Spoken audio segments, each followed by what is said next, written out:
Hello there, and welcome back to the Perimenopause Reset. I'm Miriam Fajay, and if you are new here, I want you to know that I'm a functional nutritionist and gut hormone specialist who works with women over 40 who are navigating perimenopause and menopause. And listen, I refuse to gaslight you about what's happening in your body. Today's episode is one I've been wanting to record, y'all, for a while because I keep hearing the same thing from women in my community, in my DMs, in discovery calls. They're saying, Miriam, I'm doing everything. I'm eating better than I ever have. I'm moving my body. I'm taking all the right supplements. I'm managing my stress. And somehow I feel worse. I'm more exhausted. Everything feels harder. What am I doing wrong? And here's what I want you to know before we even dive in. You're not doing anything wrong. In fact, you might be doing too much right, okay? And your body, listen, it's reading all that effort, all that optimization, all those layered changes as a threat. So today we're unpacking why doing everything still feels like too much. We're talking about the nervous system piece that nobody's addressing.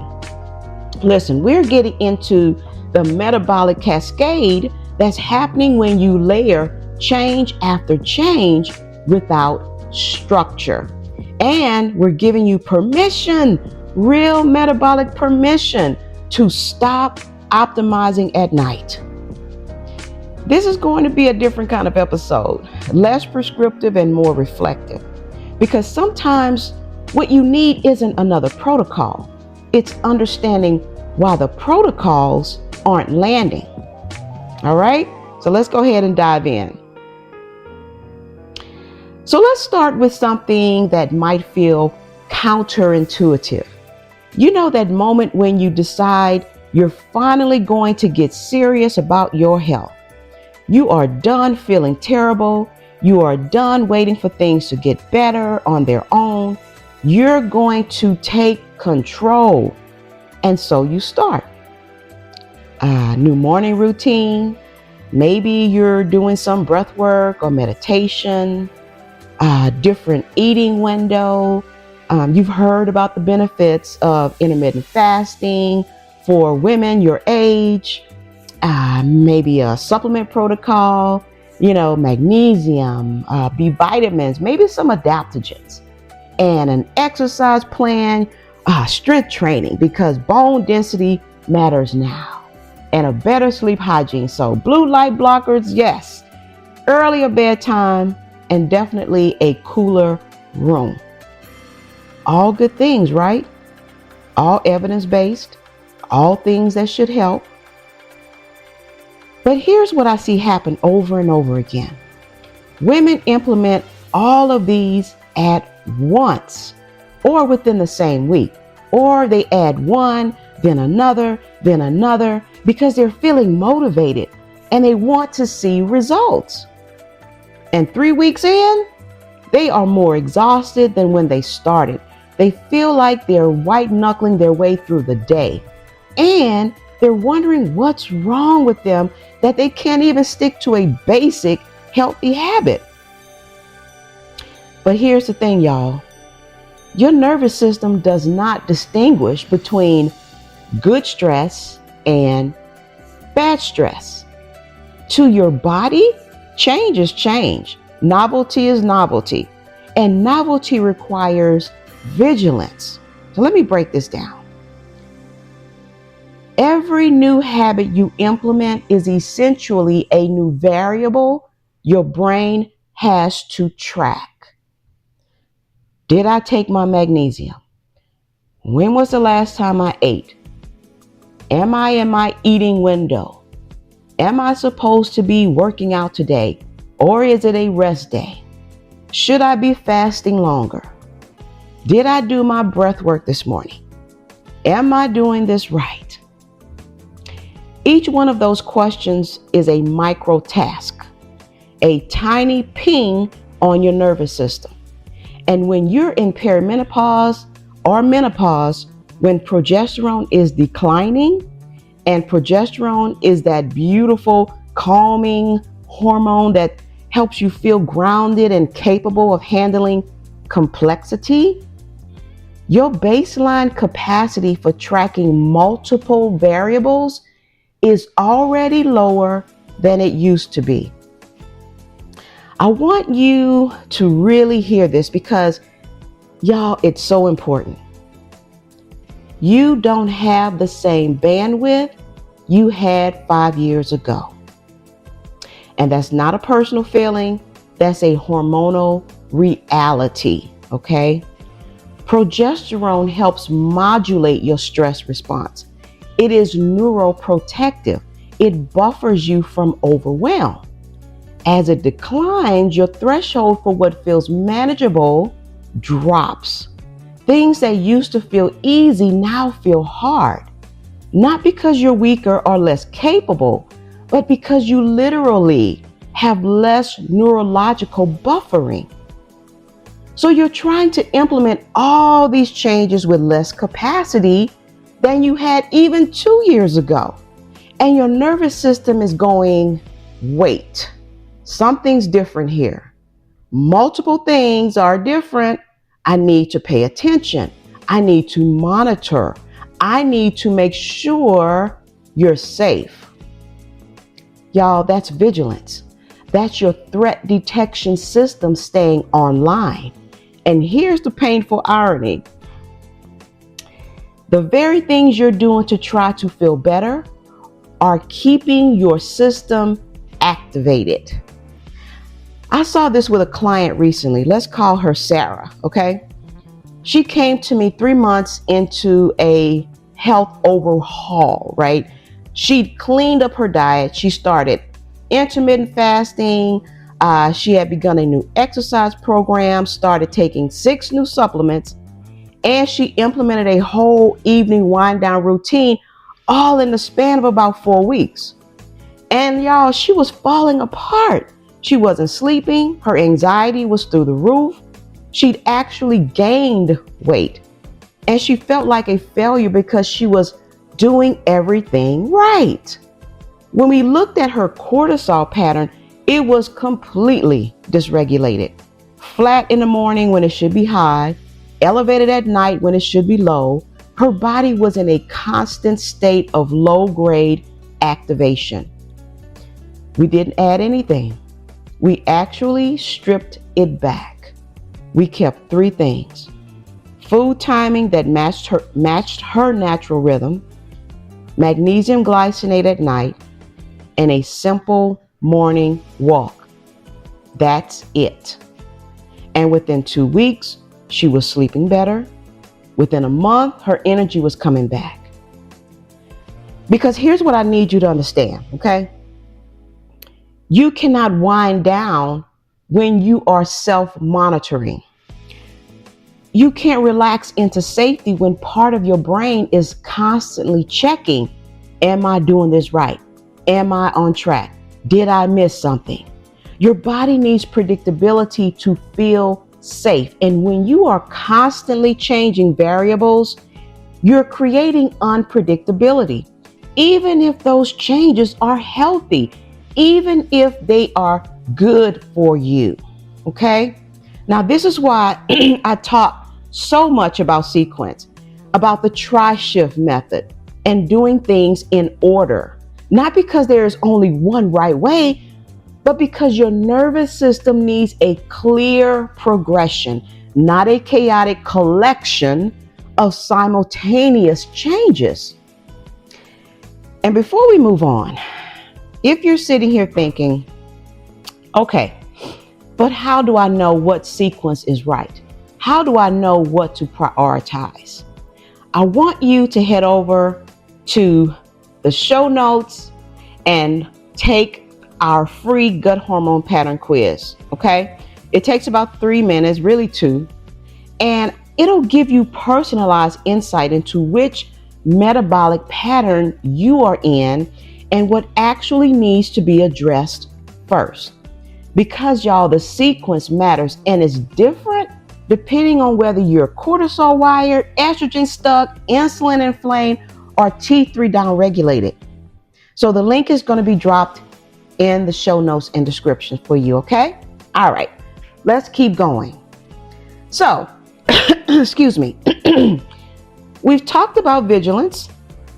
Now let's talk about what vigilance actually does to your metabolism. Because this isn't just mental overwhelm, this is physiological, okay? When your body perceives too much to do, too much to track, too many things changing at once, it doesn't file that under personal growth or self-improvement. It files it under environmental instability. Let me say that again. Environmental instability, okay? And what does a body do when it senses the environment is unstable? It conserves. It downregulates.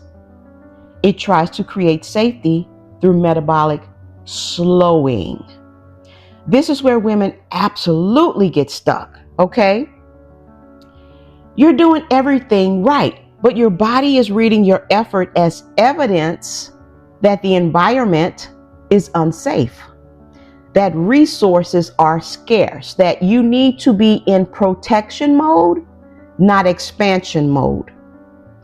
Let me walk you through the actual metabolic pathway, because I think when you understand the cascade, it makes so much more sense, okay? All right, so there are 5 steps. Step 1, chronic vigilance elevates cortisol. Even if you don't feel stressed in the traditional sense, like you're not having panic attacks or crying every day. The constant self-monitoring, the mental load of tracking all these changes, the underlying pressure to get it right, your body reads that as stress.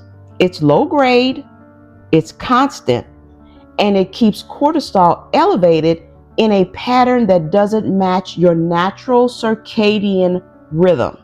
Step 2, elevated cortisol blocks progesterone receptors. So even if you still have some progesterone production, and many women in perimenopause do, okay, it's just erratic. You're not getting the full benefit of it because cortisol is literally sitting in those receptor sites. It's like having the key, but the lock is jammed.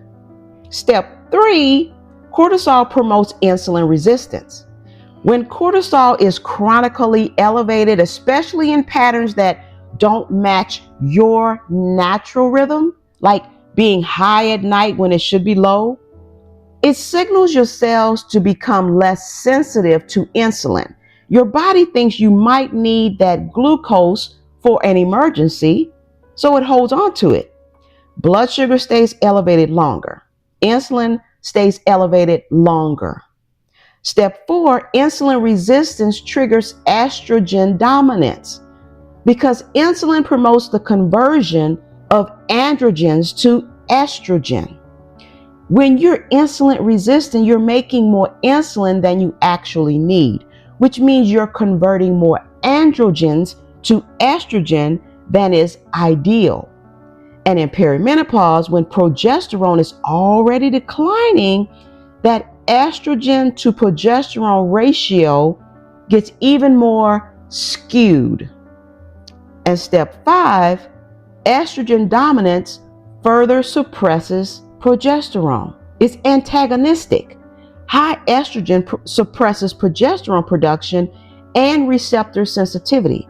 So now you're in this loop where cortisol is blocking progesterone, insulin is driving estrogen, and estrogen is suppressing progesterone. Round and round you go. And underneath all of this, your thyroid, your T3 conversion, the active thyroid hormone that actually drives your cellular metabolism, is down-regulating. Because when your body perceives chronic stress, chronic instability, it slows thyroid function to conserve resources. It's trying to get you to stop. Okay? Now, I want to pause here because I know this can sound overwhelming. Like, great, Miriam, so my whole endocrine system is a disaster. What am I supposed to do about that? But here's what I need you to hear, okay? This is your body's intelligence, okay? It's not failing you. It's not evidence that you're too far gone or that nothing will work for you. Your body is trying to protect you from what it perceives as an unstable, unpredictable environment. And the environment it's perceiving as unstable often is the one you created in your well-intentioned effort to feel better. Too many changes, too many variables, too much optimization, too much effort without enough ease. Your body doesn't want you to do more. It wants you to feel safe doing less. And this is where metabolic literacy becomes so important, because when you understand this cascade, you can interrupt it. You can work with your body's logic instead of against it. In my online community, y'all, the Nourish and Flow Circle, which is completely free to join, by the way, we go deep on this stuff. We look at your specific metabolic pattern. We talk about how to sequence changes so your body reads them as stabilizing, not destabilizing. We help you build structure that reduces vigilance instead of increasing it. So if you're not in there yet, listen, I want you to just go down to the show notes, y'all, description, and just look for Nourish and Flow Circle. Or, you know what, just comment, leave a comment or whatever here and say, I want to join your community, and I'll send it to you. Okay. But anyway, it's there. And we've got a whole library of trainings on the metabolic cascade, on cortisol patterns, on how to actually read what your body is telling you. Y'all, here's the thing. You cannot fix this by adding more. You can't optimize your way out of a nervous system that does not feel safe. You need a different approach. And listen, that brings us to the third piece, okay? This is where I might lose some of you. But stay with me, because this might be the most important thing I say in this entire episode. You need to stop optimizing at night. I know. Evening time is when you have time, right? It's when the kids are in bed. It's when work is done. It's when you can finally focus on yourself. It's when you can meal prep for tomorrow. Review your supplement protocol. Read the article about seed cycling. Research whether you should be doing HIIT or strength training. Plan your morning routine. But here's the thing, y'all. Evening optimization is keeping you wired. Yep. When you spend your evening thinking about what you should be doing, planning tomorrow's food, reviewing your protocols, reading about the next biohack, scrolling Instagram, looking for the next strategy, you're not winding down. You're ramping up cognitive load. You're keeping your prefrontal cortex active. You're keeping yourself in executive function mode. You're keeping your problem-solving brain online, and you're signaling to your body that there is still work to be done, still things you need to monitor, still problems that need solving. And your nervous system, it cannot drop into parasympathetic rest when you're still in problem-solving mode. Y'all, this is basic neuroscience. The same part of your brain that plans and strategizes and optimizes is the part that needs to go offline for you to actually rest, for your HPA axis to downregulate, for cortisol to drop, for melatonin to rise. for your body to shift into repair and recovery. You can't do that if you're mentally rehearsing tomorrow's to-do list or trying to figure out if you should add in ashwagandha or switch to a different form of magnesium. So here's what I want you to understand. What if evening was for releasing, not refining? What if the last few hours of your day were not about preparing for tomorrow, but about completing today? What if you gave yourself permission to stop thinking about what you need to fix and just be? I'm not saying abandon your protocols. I'm not saying stop caring about your health. I'm saying that rest is not a reward for optimization. Rest is the foundation of metabolic recovery. Your body cannot heal in a state of constant self-improvement. It needs you to stop, to trust, to let the day be done. And I know for some of you, this feels almost impossible because you've been conditioned to believe that if you're not actively working on yourself, you're falling behind. That rest is laziness, that ease is indulgence. But that conditioning is keeping you sick. Your evening should have a clear transition point, a moment where you say, the day is done. I'm not solving problems right now. I'm not planning. I'm not optimizing. I'm just here. For some women, that's a literal ritual. Making tea, dimming the lights, putting the phone in another room. For others, it's more subtle. Just a mental shift, a conscious choice to stop monitoring. And listen, yes, I know y'all, this is hard in the beginning because your brain will want to keep going. It will want to keep planning and preparing and making sure you're doing it right. But every time you practice stopping, every time you say, I'm done for today, and that's enough, you're literally sending a signal to your nervous system that it is safe to rest, that you don't need to be in constant vigilance, that the day can end without everything being perfect. That's the reframe I want to leave you with today.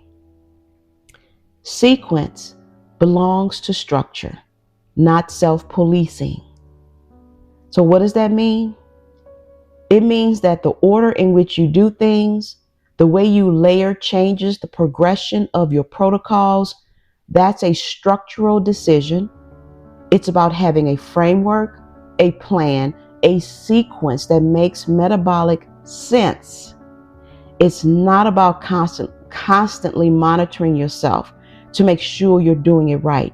It's not about self-policing every choice, every meal, every decision.